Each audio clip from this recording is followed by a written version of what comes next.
Let's go. Hello' everyone, কি খবৰ আপোনালোকৰ? ভগৱানৰ আশীৰ্বাদত মোৰ কিন্তু ভালেই। আজি প্ৰথমবাৰৰ বাবে নিজে ভইচ অভাৰ দি ভিডিঅ' এটা বনাবলৈ চেষ্টা কৰিছোঁ। পাৰিছোঁনে নাই, কেনেকুৱা হৈছে জনাবচোন। ক্লাছমান কাটি কৰি যেনে তেনে হ'লেও আজি ভিডিঅ'টো দিমেই বুলি মনটো একেবাৰে ডাঠ কৰি লৈছোঁ। কাৰণ এই ভিডিঅ'টোৱে নহয়, ভিডিঅ'টোত ধৰি ৰখা মুহূৰ্তখিনি, প্ৰতিটো মুহূৰ্তই আচলতে মোৰ বাবে আজি বিশেষ আছিল। আচলতে প্ৰত্যেকগৰাকী মাক দেউতাকৰ এই মুহূৰ্তখিনি হয়তো বিশেষ, আমাৰ বাবেও বিশেষ আছিল। কাৰণ আমাৰ মৰমৰ জ্ঞানে 20 মাৰ্চ 2025 তাৰিখে কাৰো সহায় নোলোৱাকৈ ইমান ধুনীয়াকৈ খোজটো দিলে আৰু হঠাৎ সকলোখিনি মিলি গ'ল।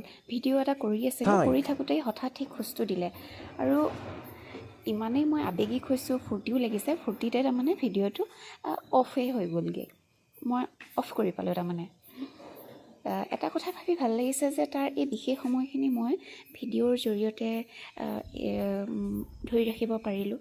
আচলতে আমাৰ যদি ল'ৰালি কাললৈ ঘূৰি যাওঁ, ল'ৰালি বুলি ক'বলৈ আমাৰ ফটো কেইখনমানহে আছে আৰু সেই ফটোখিনিও আচলতে জ্বলি শেষেই হ'ল, প্ৰায় ধৰিবকৈ নোৱাৰি। কিন্তু ইয়াৰ ল'ৰালি কালটো এনেকৈ বিশেষ মুহূৰ্তখিনি ধৰি ৰাখিম বুলি চেষ্টা কৰিছোঁ।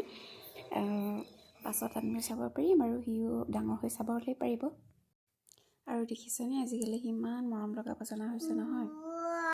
মই কৰি দিয়াচোন বুলি ক'লেও কৰি দিয়ে, যি কৰিবলৈ কওঁ তাকে কৰি দিয়ে। তাৰমানে আজি যেনেকৈ নিজে কাৰো সহায় নোলোৱাকৈ খোজটো দিলে, ঠিক তেনেকৈ জীৱনৰ প্ৰতিটো খোজতে সি আত্মনিৰ্ভৰশীলতাৰে সফলতা অৰ্জন কৰক, তাৰেই কামনা কৰিছোঁ। ভগৱানৰ ওচৰত প্ৰাৰ্থনা কৰিছোঁ আপোনালোকেও আশীৰ্বাদ কৰিব।